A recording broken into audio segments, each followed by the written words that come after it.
to Family and Values. Yes, I know you missed those beautiful faces. Don't worry, we are back fully. It was a very short holiday, you know. They say when you work, at least you have some time for rest. I remember someone sending a message and said, I didn't see you, but what happened? I've been waiting. I said, don't worry, calm down. You will get to see us. And yes, we are back on your screens again to start another beautiful week. Today is the 15th of April 2024. That means we've done half of the month already. So you know the remaining days are going to run very, very fast. April has actually been a very fast month, moving with a lot of speed. I don't know where it's running to, but it's still for our own good. Welcome to Family and Values. My name still remains Joy Abu. We are streaming across all our social media platforms. Please, like I would always say, download the Galaxy mobile app so that you can watch us on the go. And please go to our YouTube page so that you would watch every of the episodes of Family and Values. It's there. It's available for you to watch, for you to watch with family when you're relaxing. This week promises to be very exciting, educative, informative, full of laughter. Yes, you know, while you celebrate family, it's good to laugh. And please, your health is very important. Like we used to say, when you wake up, it's important to tell your Creator, thank you for another beautiful, wonderful day. Seeing a new day, it's a miracle. A lot of people have passed away during the course of the week. But being alive is another time to tell your Creator, thank you for the opportunity to be alive. Like I would say to you, thank you for being our guest, for always being our guest on Family and Values. We really, really appreciate you. I want to say a big thank you to everyone who is starting this week production with us. Yes, to our head on top, our guy on top, Mr. Tinunojo, we are saying thank you. To our station manager, Mr. Teslim, thank you. And to our guy head of program, Mr. Dewale, always in the studio with us. Thank you very much for starting the week with us. To all our cameramen, our crew, those in the control room, thank you, because this week is going to be a smooth sailing one for all of us. And to our producer who is on leave, don't worry, we are holding it down here for you. When you come back from leave, bring something for us. That's all I'm going to say. Okay, yes, I'm in the studio. You already know who I want to introduce, but today I just want to give her that soft landing so that she'll not say I'm always saying her colors. Larry is in the studio. Good morning. A beautiful morning to you. How are you? I'm fine. Good morning, Nigeria. Good morning, Lagos. Good morning, wherever you're joining or watching us from. My name is Rumino Luriatojokiadovi David, and I just want to remind you that you are loved. I just sent a morning prayer to someone this morning, and she's like, it seems God only attend to people, he picked people to attend to. I said, no, depends on how you see it. And I'm like, I can't talk to you now, but I promise after the program I'll surely talk to you. I said, it seems God picks people. No, if you are still breathing, it means God has a plan for you. It means God has something beautiful coming your way. It means you should have something purposeful to do. So trust Him. I tell you, if you do it from your heart, trusting Him, believing Him, and not, you know, swaying to the right or the left, you will surely get a positive answer. Yeah, things are hard, things are not coming the way many of us proclaim it, because today is the 15th of April, like she said. And the month is really, everybody knows that this month, it does a run. You know, wait, you know, wait. So be intentional. Grab whatever you think you have to grab and make good use of it. Don't leave it, you know, let it slide off your hands. God will help us. It's another beautiful week, and I want to believe you had a splendid one, you know, over the weekend. But this week, it promises to be a great one. And I know we are going to share it together, okay? And we are going to have something good to relate with. Of course. Welcome to the show once again. So let me ask you, I'm not going to say how did you enjoy it? Was a break, like I was saying. It was a break and a holiday, yeah. A break is something you're not expecting. You understand? And it just comes in, bam.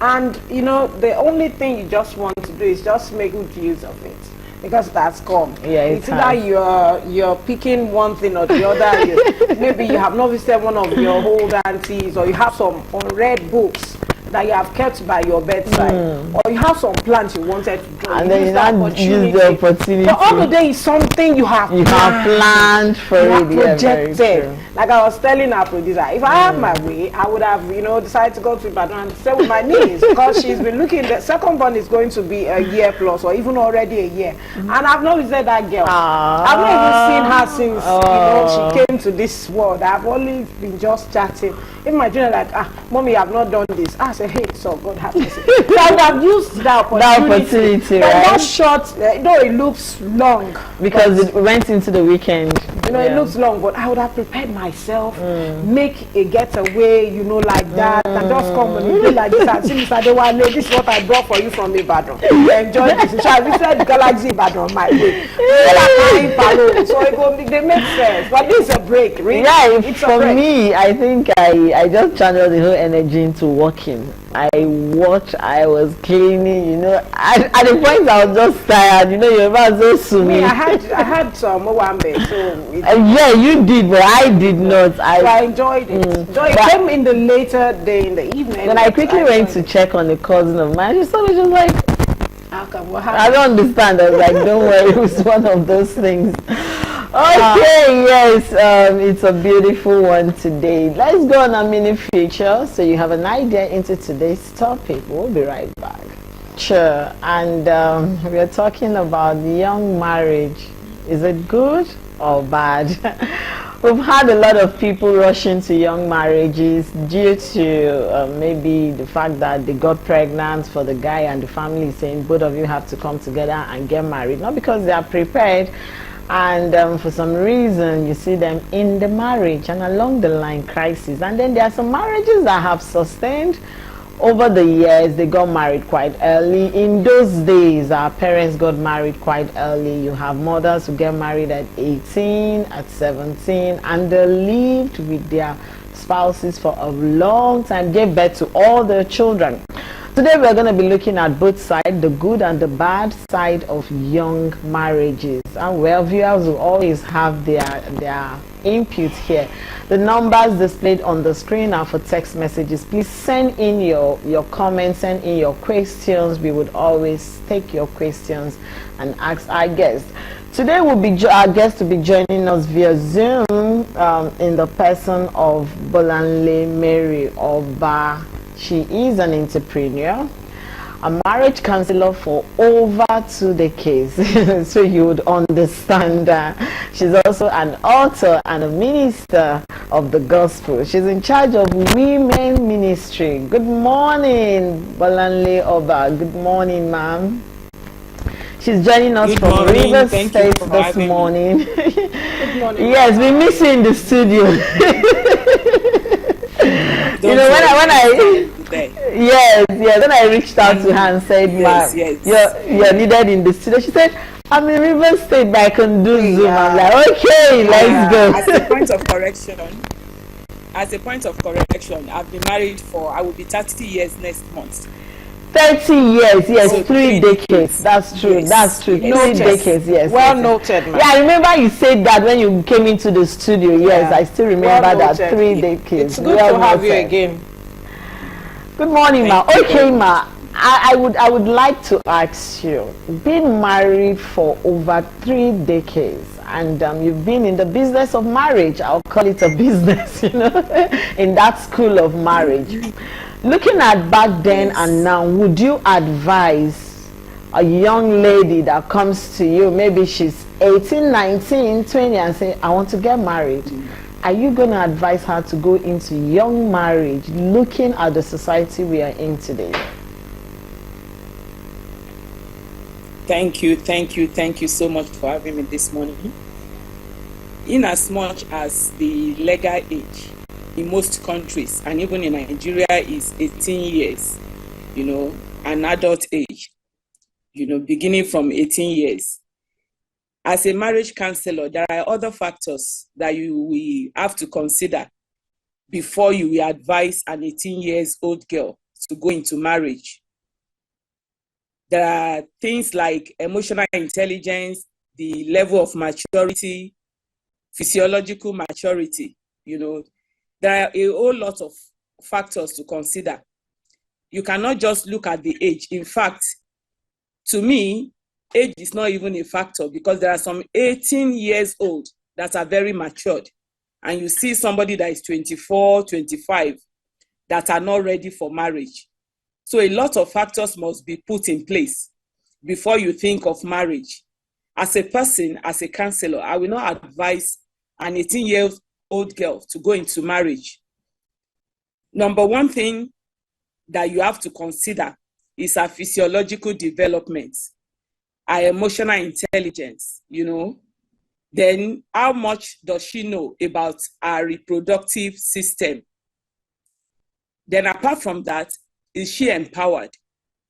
Is she educated to a certain level? Not necessarily having a tertiary education, you know, but she must be empowered, and she must understand the responsibility that she's going into.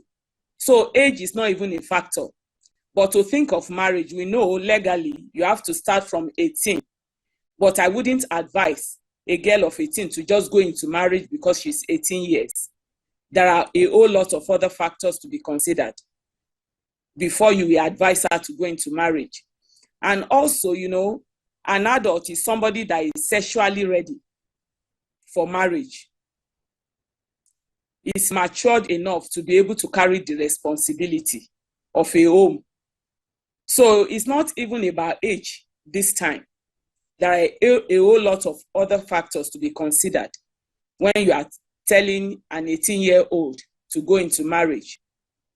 So it's not even about age for me. It's not about the age. You can be 25 and not ready.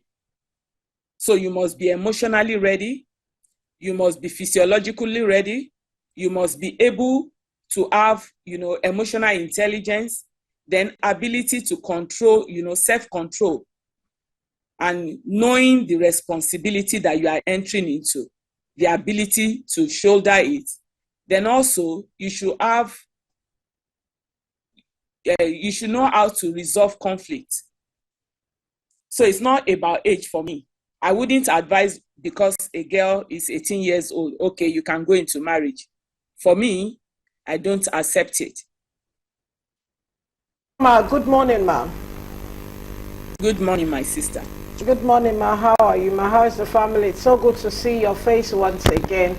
Okay, so I want to find out, in a situation whereby you have this young couple who are already committed into the institution of marriage, maybe you know, a lot of how do I put it now?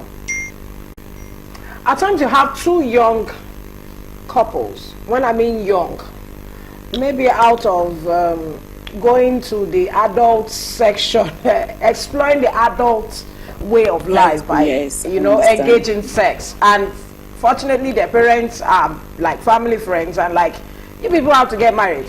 Now that a child is coming, you have, you know, tasted the forbidden fruit before time, and there is nothing we can do but to bring the two of you together. And we can't just allow you to just have the child out of wedlock. This family is too. What would you advise this young couple, and what would be your advice to the parents who are just not thinking of how their future? Do they really love themselves? The fact that they have tasted the forbidden fruit and now the girl is pregnant, is it, you know, a key for them to become husband and wife? What will be your, you know, your advice to both parties, the couple and the parents? Thank you so much. In as much as they've tasted the forbidden fruits in your word, you know, I wouldn't advise them to go into marriage. Being pregnant does not mean they have to force them. To me, it's like forcing them. The fact that they've gone into that area does not mean they are ready for that institution. Most parents, you know, the mistake we made is the moment your child gets pregnant, you feel because of societal pressure, because of what people will say, they have to go into marriage. Don't tarnish our image. We have something to protect. But they are not considering those children. The fact that they tasted the forbidden fruit does not mean they are actually ready. Like I said initially, there are a lot of other factors to be considered. You cannot force them to go into marriage because they are pregnant. As a mother and as a parent and as a counselor, what are we advise for parents that maybe their daughter got pregnant out of wedlock? To look out, you look out for the child, not for yourself. The interest of that child, especially the girl, is very important. She's the major factor here. The man that got her pregnant, he may be a child too, he may be an adult. That does not mean it's the girl that we have to look at in this case. So the fact that she's pregnant does not mean we have to force her into an early marriage. As a parent, I will advise that in as much as your child is pregnant, you keep her, let her know what she wants. The fact that she's pregnant does not mean she's ready for marriage, because that one will stop her educational, furthering her education. But the pregnancy will make her to pause a bit, to reflect. Then by the time she put to bed and give birth to the child, then she can further her education. And if she does not want to go back to school, let her get empowered in your house first. Because in most cases, when you force them into going into marriage, because you have something to protect, you have your name to protect because of the society, what people will say. I will advise parents, don't look at what people will say. Consider that child. Have a heart-to-heart talk with your child. Are you actually ready? Then you ask her some salient questions. What is the responsibility? Most of them, they don't even know any other thing apart from coming close together, tasting the forbidden fruits. They don't know any other thing about marriage. Because when you are going into a marriage institution, you have to study that institution. We always say that marriage is like you are matriculating into an institution. You don't even know when you are going to graduate. It's going to be forever. So most of them, are you empowered? Are you financially empowered? Are you economically empowered? There are a whole lot of things to be considered. So I want to beg our parents, the fact that your daughter is pregnant out of wedlock is not the end of the world. Keep your child at home. They may eventually get married in the future, but keep her at home. Let her be empowered. Let her know the institution that she's getting into. Understand the responsibility that is attached to it. Though we have seen a lot of parents, like the introduction, most of our parents, they got married when they were 18, some even 16. But the society is different now, It's totally different. Most of our children of these days, their eyes are there. They are there. They are not ready to just stay. Before you know it, after giving birth to the children, they will feel empty. They are not fulfilled. They want to know what is going on out there. So I don't encourage the fact that a child is pregnant, then you force them to go and get married immediately. No. Keep your child at home. Let her give birth to the child. Not let her go back to school or go and learn something. When she's empowered, she's matured physically, mentally, emotionally, even socially. Because at a stage, the moment you said they should get married at that age, some of them socially, they cannot even cope any longer. So keep them at home. Let them give birth. Giving birth to a child, is the work of God, even though they made a mistake. Please don't force them into marriage. I wouldn't advise that. Thank you. Okay, thank you very much, Deacon. Let's go on word of marble. Please just hold on a minute. We'll be right back with you. Thank you. Is it good or bad? And we have no other than Deaconess Bolanle Mary Oba. Let me pronounce her full name. She's been our guest on this and she's joining us via Zoom to have this conversation. She was even laughing when I called the full name. Okay, Deacon, you've said a lot, and truly behind the cameras we were agreeing with you that whatever you've said is the truth. But I want to take it from this angle. Where do you think we actually got it wrong? Because our foreparents, our grandparents got married at 18 and they had long-lasting relationships. In fact, my late grandma was still married to her husband till death. And the story I heard while doing this research was she got married at about 15 plus to my late grandfather. So is it that what really happened? Why is it that this society we are not proactive to young marriage, or we are not ready, or is it a lot aside the factors you've mentioned? What do you think would be that reason why you would say, okay, you know what, this society is not ready for young marriage? Because I feel like if you get married early, you have your kids early, they'll grow up with you and become friends. For those who have enjoyed early marriage, like I will use you for instance, you have your kids are like your friends. So late marriage has its own disadvantages. So what do you think is actually wrong comparing the past and now when it comes to young marriages? Thank you for that question. And for the records, I didn't get married early. I got married at the age of 27. You understand? okay. Concerning, yes, I got married at the age of 27, and thank God the children started coming immediately after marriage. Then apart from that, you know, our parents, most of them got married early. Even my mother-in-law got married at 18, my mom maybe at 22, you understand? And at this age, you will consider those age to be a little bit early to get married. But one thing I understand is those days they take on responsibility early in life. They follow their parents to the farm. They start, they started business early, maybe following their mom to the market. But nowadays, most of our children, one thing we focus on is education. And most parents, most of us, we want our children to be educated before getting into marriage, you understand? So I don't think we have gotten it wrong. Those days, they were not exposed like that. The only thing they know is their community setting and whatever their parents says. Even most of our mothers, they don't even know their husbands before getting married. No time for courtship, no time for dating. Somebody will just come and pay your dowry. And before you know it, you are whisked off to meet your husband. Your husband may not even come for the dowry payment. Most of the stories we've heard about our grand aunties, our mummies, things like that. But it's not as if we have gotten it wrong. We are in a global village. We are getting more exposed, education, and things like that. We want to know what is going on. We want to be educated. That is just the difference. And now, if you get married at an early age, even though I want to agree with us that there are some advantages and disadvantages to get married at that age. But if you really look at it, the disadvantages outweighs the advantages. Even though I want to agree that when you get married early, you grow up together.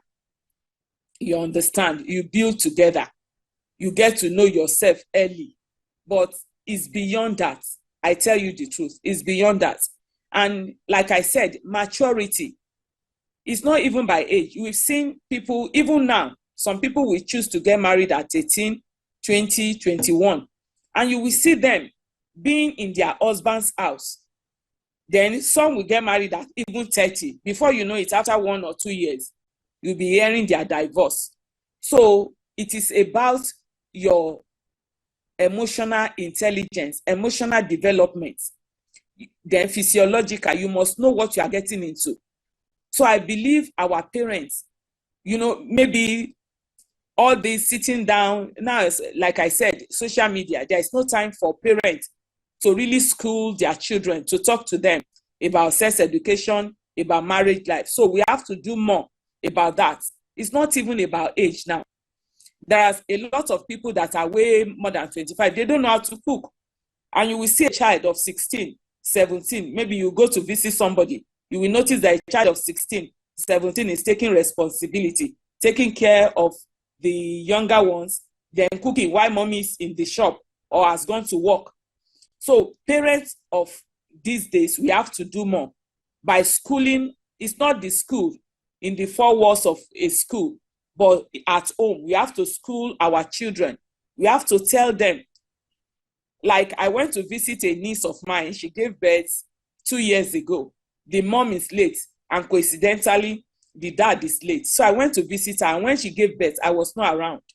So when I got there, she was telling me that, auntie, and she's like, she got married late at 29, and she gave birth around when she was 30 or 31.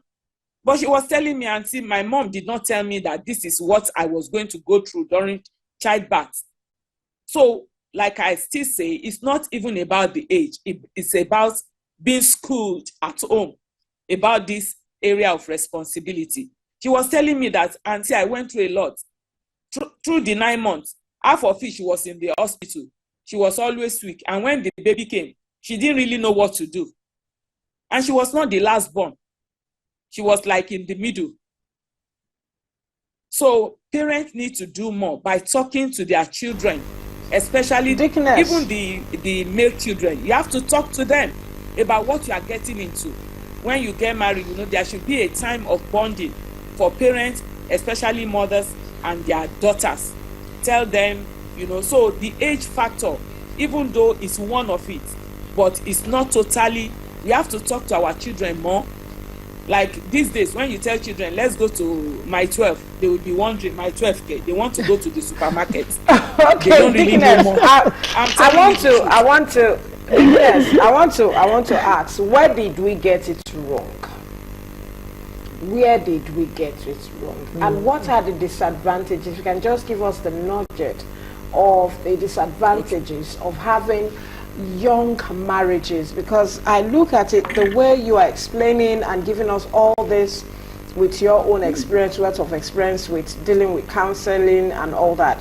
I see children who just decide to see themselves, and some even do it behind their parents. Some will hire or engage people and go to the registry and do the needful. You have living lovers turned husband and wife. And at the end of the day, this brings us to a society whereby we have all manner of criminals out there, because they bring up these children in the way they think they are bringing them up. Not much love, no concentration, no dedication. So where did we get it wrong? I need you to help us, and for all our viewers watching at home, and also what are the disadvantages that you can help us with? The parent, like I said, we need to do more by getting very close to our children and talking to them. You cannot rule out the place of communication. Seeing a man and a woman together, then also, a whole lot of parents, they encourage their children because of finances. Maybe they are not up there. They don't really have money and things like that. So they encourage their girl child to be involved in relationships that, at the end of the day, they get pregnant or they settle down early enough. So financially, we should not put our burden on our children, our growing children especially. A lot of parents, because I've been opportune or privileged to counsel some teenagers, 16, 17, going into adulthood, their parents will encourage their illicit relationship, because to me, it's an illicit relationship because of what they are going to get. So parents need to do more. Don't put your burden on your children. Don't encourage them to go into relationship because of what they are going to get from it. And at the same time, we should be able to scold our children. We should be able to correct them in love. Tell them the implication of what they are getting into. In case, then apart from that, there are things like sexually transmitted diseases. There are some men, maybe living lovers, like you call it. After a period, they feel they've tasted or they've seen everything about you. And to even come and pay your dowry, they are reluctant to do that. So we should tell our children, then our dignity, especially to the girl child, we should keep our dignity. I can't imagine having a girl child that will move into a boy's house. For what? So you understand. So parents need to do more. We need to talk to our children. We should not encourage our daughters especially to go into a relationship because of what they are going to get from it. We should be able to take care of our children, not encouraging them to go into relationship because of what they are going to get. And we should also encourage them, if it's possible, to keep their, I don't want to virginity, if it's possible. And in case you cannot, encourage them to use protection. I'm an advocate of keeping your virginity before marriage. That's the truth. But if you cannot, encourage your daughters, talk to them, communication. We should not just leave our children for the community to take care of them for us. God forbid, if anything happens, you are the number one person that is going to carry the responsibility. So we should not push our children to go into relationship because of what they are going to get. Then looking at the disadvantages. Number one thing is sexually transmitted diseases. Then apart from that, some will get pregnant. So even give birth to the children is a problem because their pelvic is not developed enough.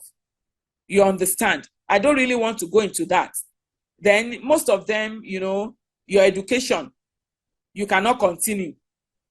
Before you know it, a lot of other things, maybe you are not empowered. Then abuse, different things will begin to set in because in this society that we are in, honestly, I believe a man and a woman should be doing something, no matter how small. But by the time you get pregnant early and you are at home, sitting down, then the man is going to work. Before you know it, some other things, abuse will set in because you have to ask the man for virtually everything that you need. So we really need to look into it very well. Even though I encourage, early marriage, not too early, you understand, but you must be empowered. I'm an advocate of empowerment for the girl child. You cannot say because, though looking at some cultural and religious setting, they encourage those early marriages. But at the same time, my dear, we should encourage our girl child to be empowered. We should encourage them to be empowered. And at the same time, we should school them to know what they are getting into. And to be sure that this particular man that you are cohabiting with, are you sure is the person that you want to settle with? Because honestly, there are a lot of divorce here and there. We shouldn't encourage it. I've seen a marriage of a man of 42 getting married to 16. It was really scary for me. It was really scary. We have to get the parents involved because they came for counseling. And they had to write a letter of consent. But now I don't know how far they've gone. But to me, the girl was not exposed. She didn't really know what she was getting into. She was so fragile. 17, she just finished secondary school. So parents, we need to do more. I'm repeating it. It's like we have to do more by schooling them, by telling them that this thing you are getting into, these are the likely repercussions. Then you have to look at the physiological development of the girl child, because giving birth to a child involves a whole lot. The pelvic must be developed so that God forbid, we avoid, ill health at a young age. Then if a child is not empowered, honestly, my dear, I don't think it's the best thing in this economy that we are in today. It's not encouraging. Deaconess, you've done justice to this topic. You've spoken a lot. The girl child must be empowered. We are not sexual machine. You understand? We must be empowered. We must be a contributor in our society. Okay, Deaconess, you've said a whole lot, and I know our viewers have learned, and it's really saddened when you hear most of the stories. Like we were just saying, sometimes you get married because of circumstances, and then along the line you realize that this person was somebody I never wanted to be with. crisis coming, like you said, abuse starts setting in and all of that. Okay, because of our time that is fast spent, I would like you to give your final word of advice to our viewers, to our parents on young marriage. Thank you so much. My advice to parents, like I said earlier in my, is that parents should be empowered and not to encourage their children to go into relationship because of what they're going to get from it. They should make sure that they train their girl child, whether going to school or learning something. A girl child must be empowered, to avoid stories that touch the heart. Then at the same time, I also want to talk to our girl child. You must know the institution you are getting into. We should not go into marriage because you are enjoying the forbidden fruits. We should understand all the other factors that involves marriage. Apart from the fact that you have to be physiologically ready, you must be empowered. You must understand the responsibilities you are getting into. Parents, we should be an encourager of our girl child, especially. We should not say because they are girls, okay, they should just go and get married. A lot of our mothers, girls, they are doing a whole lot now. If I start mentioning, we are not going to live here, that we are so proud of. So we should also encourage our own daughters, especially to be among the children we'll be proud of. They should encourage them to reach their pinnacle of careers. Whether they want to learn anything, they want to go into any career, they should encourage their girl child. Because I believe when you train a girl child, you have trained a community, you have trained a nation. So our parents, please train your girl child. They are not sexual machines. You should train them to go to school. Then at the end, they will be ready for marriage and they will understand that institution they are getting into. And at the end of the day, when they understand what they are getting into, they will be able to stay in that marriage. Because I can't imagine myself, maybe I got married to somebody that I was not really interested in. Maybe I got married early. I may not be here today. But I met my husband in the university. We grew up together. We stayed for a few years. We courted. Then we got married. And today we are still together. So they should get married to their friend. Encourage your children to get married to somebody they have befriended over time. Not because they are sexually attractive to one another. Thank you so much for inviting me. Thank you so much. It's so good to have you. I want to wish you the very best of this week and have a splendid Thank you day. Regards to the family and to Oga for always. Thank you very much. We're expecting you back in Lagos soon. Expecting you back in Lagos so that you join us. Thank you. Amen. Bye. Thank you very much. Bye. Bye, ma. Okay. Like your value has a lot to do with what you want to create to be your vision. The values.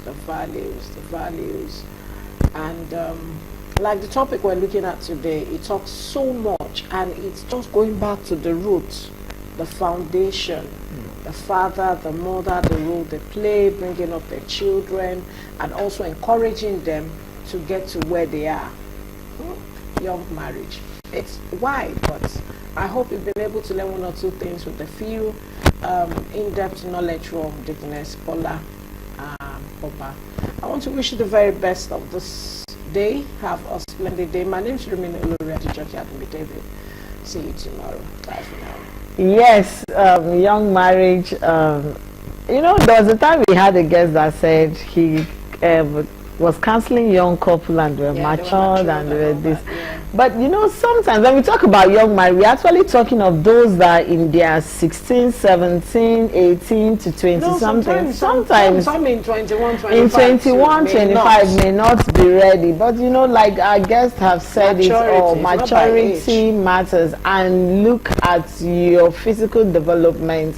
do your proper checkup. Are you ready mentally? Very, very ready. That's what we are talking about.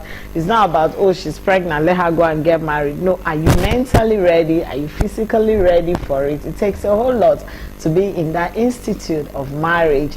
A big very thank you to our guests for doing justice to that topic. We know our esteemed viewers have learned a whole lot. We're expecting your comments, your questions. Please, the numbers on the screen are for text messages. Do not call, like I said again.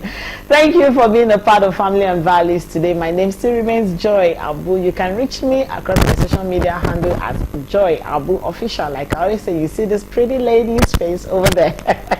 We'll see you tomorrow, Tuesday, with a difference. Yes, it's really going to be with a difference, because we would be discussing child molestation and its effect on adulthood. It's one topic you don't want to miss. Trust me, when we talk about child molestation and its effects on adulthood, it's going to be a whole lot. And our guest, trust me, will be in the studio to give us in-depth into that topic. We'll see you tomorrow. Have a wonderful Monday ahead of you. Stay safe, please. Bye. Have a great day. Bye.